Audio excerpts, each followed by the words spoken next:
Good morning, my dear children. Yesterday we have started the chapter, the Delhi Sultan, that is your third chapter of your history book, where we have talked about the five dynasties which have ruled Delhi and how Delhi got importance, because initially Delhi was not so important, but gradually when these Mamluks and before Mamluks even the Rajput dynasties, Tomar gave importance to Delhi, and after that these rulers also gave importance to Delhi, and Delhi rose to the position where it is today.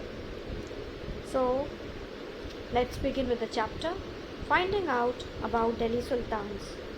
Although inscriptions, coins and architecture provide a lot of information. Yesterday we have talked about Tariq, that is single, and Tawarikh, that is plural. All the matter which was written in this period, it was written in Persian. That was the language of administration, the official language for Delhi Sultans. So I was discussing the circle of justice. The circle of justice, it is like a king who is like dependent on the soldiers. Obviously, he cannot survive without a soldier. Soldier cannot survive when if he is not getting the salary. How will he get the salary? From the revenue which is collected from the peasants, and then peasants can pay the revenue only if they are prosperous and happy. So this happens when the king provides justice to them, and is very honest in his governance. So therefore they are interrelated to each other, and that's why it's known as the circle of justice. Keep the following additional details in mind. The authors of Tawarikh lived in cities, that is mainly Delhi, and hardly ever in villages. That means they never visited villages. They often wrote their histories for sultans in the hope of rich rewards. These authors advised rulers on the need to preserve an ideal social order based on birthright and gender distinction. Their ideas were not shared by everybody. So, like the authors who have written these Tawarikh, first of all, they had no idea about the village because they lived mainly in the city, that was Delhi. They wrote histories for the Sultan, and they had this expectation that if they write or portray the king in a very good way, then the king will reward them in return. Thirdly, they advised the rulers that the social order should be based on birthright, and gender distinction should also be there. In 1236, Sultan Iltutmish's daughter Razia became Sultan. The chronicler of the age, Minhaz-e-Siraj, recognized that she was more able and qualified than all her other brothers. So all her brothers were not. That was even believed by Iltutmish himself. He knew that his daughter is more capable than his son, but he was not comfortable at having a queen as ruler. Nor were the nobles happy at her attempts to rule independently. She was removed from the throne in 1240. What Minhaz-e-Siraj thought about Razia? Minhaz-e-Siraj thought that the queen's rule went against the ideal social order created by God, in which women were supposed to be subordinate to men. He therefore asked in the register of God's creation, since her account did not fail under the column of men, how did she gain from all of her excellent qualities? On her inscriptions and coins, Razia mentioned that she was the daughter of Sultan Iltutmish.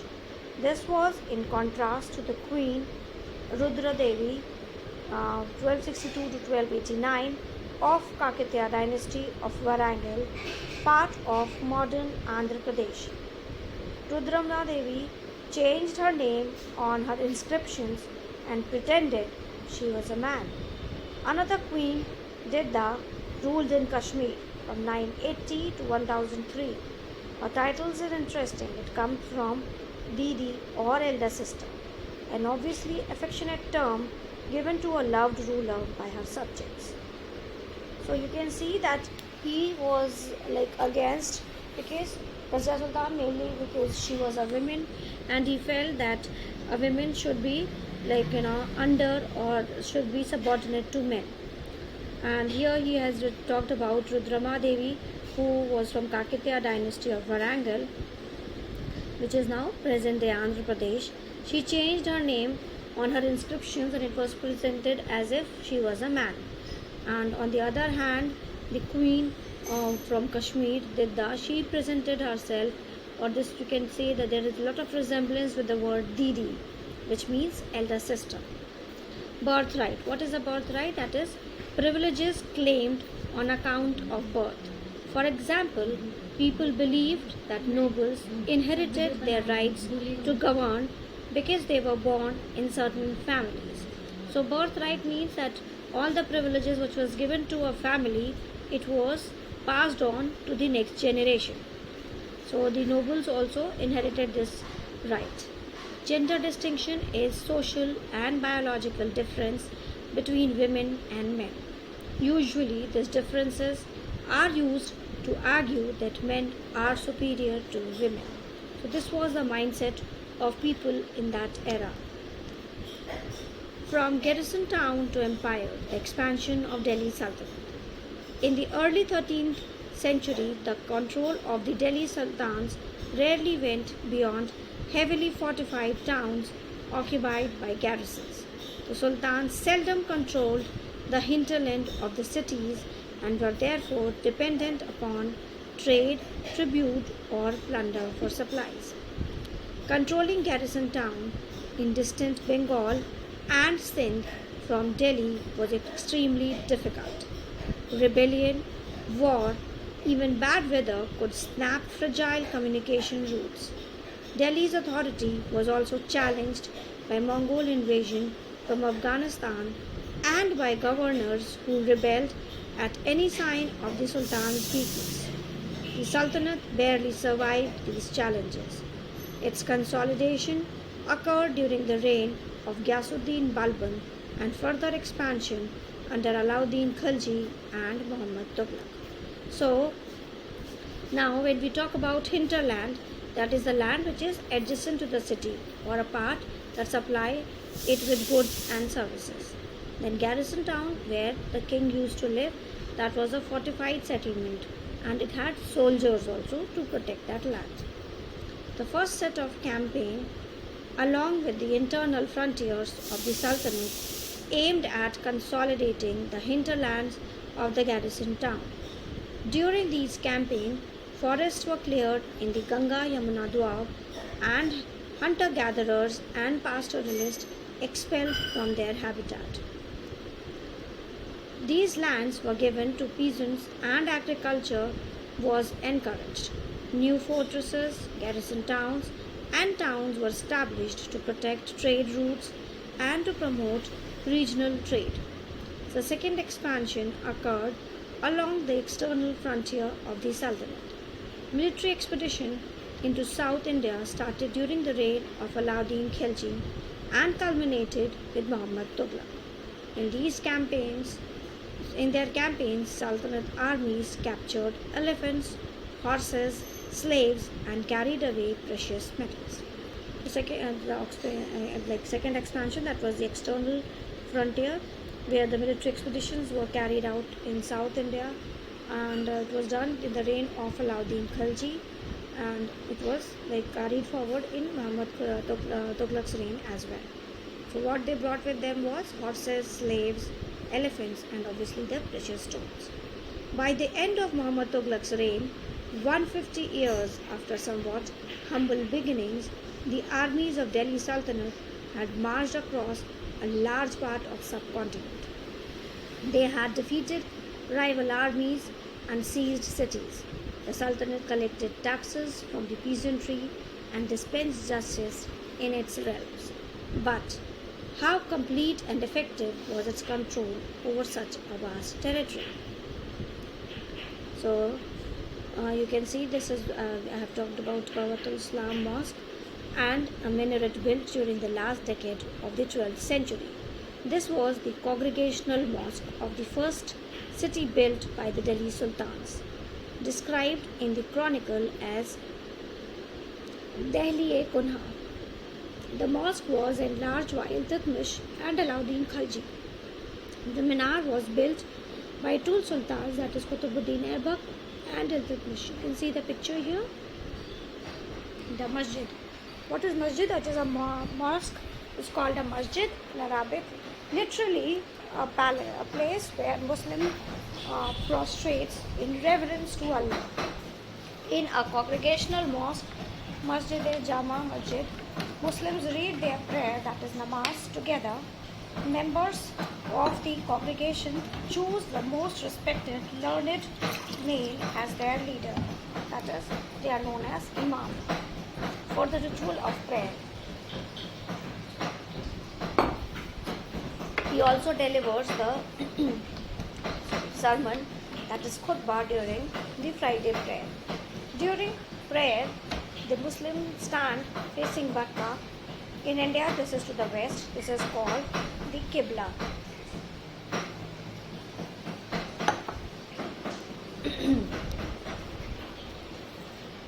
So, Begumpuri Mosque, built in the reign of Muhammad Tughlaq, was the main mosque of Jahanpana, the sanctuary of world, his new capital in Delhi.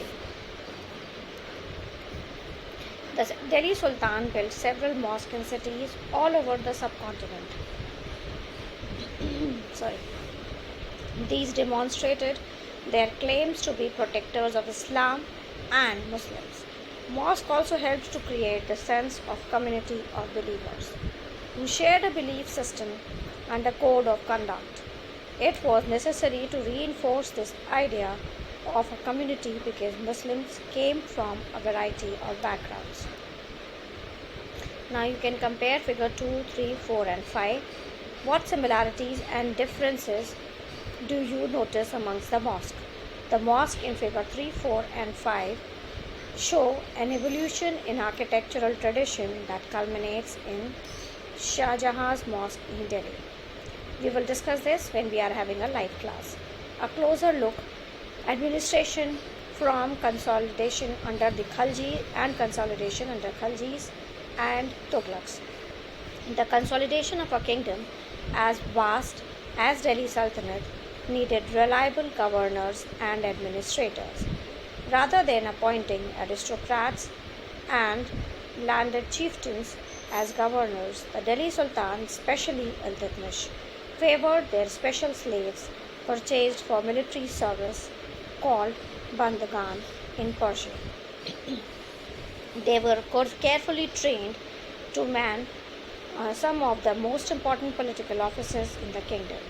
Since they were totally dependent upon their master, the Sultan could trust and rely upon. So therefore they preferred their slaves because they could trust them, and the slaves were totally dependent on the ruler. Slaves rather than sons. The Sultan were advised, a slave whom one has brought up and promoted must be looked after for its needs a whole lifetime, and good luck to find a worthy and experienced slave. Wise men have said that a worthy and experienced slave is better than a son. So you can see that if a slave is worthy and experienced, you can comparison to a son, he will be given more preference. The Khaljis and Tughlaqs continued to use Bandagan and also raised people of humble birth, who were often their clients to high political positions. They were appointed as generals and governors. However, this also introduced an element of political instability. Slaves and clients were loyal to their masters and patrons, but not to their heirs. New sultans had their own servants. As a result, the accession of a new monarch often saw conflicts between the old and new nobility. The patronage of these humble people by the Delhi Sultan also shocked many elites, and the authors of Persian Tawarikh criticized the Delhi Sultans for appointing the low and base born to high offices. Now, the slave who was bought by the monarch, he was loyal to him, but then he had no obligation towards his son, and the son will have his own set of slaves. So that created a chaos after one ruler died and when the other one ascended to the throne. Officials of Sultan Muhammad Tughlaq. Sultan Muhammad Tughlaq appointed Aziz Kumar, a wine distiller, Feroz Hijam, a barber, Manka Taba, a cook, and two gardeners, Ladha and Pira, to high administrative posts. Ziauddin Barni, a mid-14th century chronicler, reported their appointments as sign of the Sultan's loss of political judgment and his incapacity to rule. So maybe like he has given this comment because they were from you can say very humble the families. They were not very well off or were like from a noble family. Maybe that is the reason that he has passed on this comment. Like the earlier sultans, the Khalji and Tughlaq monarch appointed military commanders as governors of territories of varying sizes. These lands were called Iqta and their holder was called Iqtidar or Mukti. The duty of the Mukti was to lead military campaign and maintain law and order in their Iqta. In exchange for their military services, the Muktis collected the revenues of their assignment as salary. So, like earlier Sultan Khilji and Tughlaq appointed military commanders as the governor. The land which was given to them was known as Iqta. The person who had it was called, because the land belonged to him, so he was called the Iqtidar or Mukti. The duty of Mukti was to lead military campaign and maintain law and order in their Iqtas. In exchange for their military services, the Muktis collected the revenue of their assignment as salary. They also paid their soldiers from these revenue. Control over Muktis was most effective if their office was not inheritable and if they were assigned Iqtas for a short period of time before being shifted. So it was like the person was appointed as Iqtidar. They were given a piece of land, that was known as Iqta, and their task was to collect the revenue and maintain an army. They used to pay the army from the revenue collected from that land. If their office was not inheritable and they were transferable, they were transferred from one place to another, so that they do not have sitting there. These harsh conditions of service were rigorously imposed during the reign of Alauddin Khilji and Muhammad Tughlaq. Accountants were appointed by the state to check the amount of revenue collected by the Muktis. Care was taken that the Mukti collected only the taxes prescribed by the state and that he kept the required number of soldiers. So it was an eye was kept that they are collecting the amount of revenue which was prescribed and not extra from it, and they had to keep required number of soldiers.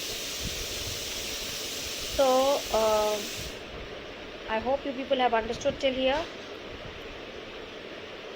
Okay, we will continue this paragraph and then we will end. As the Delhi Sultan brought the hinterland of cities under their control, they forced the land chieftains, that is the Samanta, aristocrats and rich landlords to accept their authority. So they brought the hinterland which was outside their garrison town.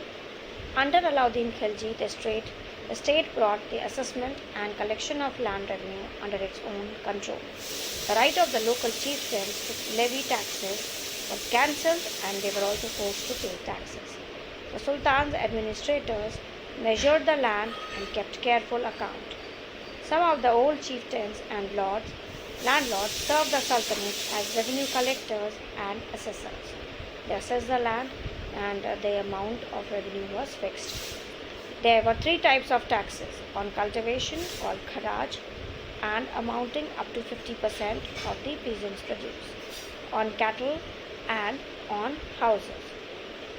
It is important to remember that large part of subcontinent remained outside the control of Delhi Sultan. It was difficult to control distant provinces like Bengal from Delhi, and soon after annexing southern India, the entire region became independent. Even in the Gangetic Plain, there were forested areas that Sultanate forces could not penetrate. Local chieftains established their rule in these regions.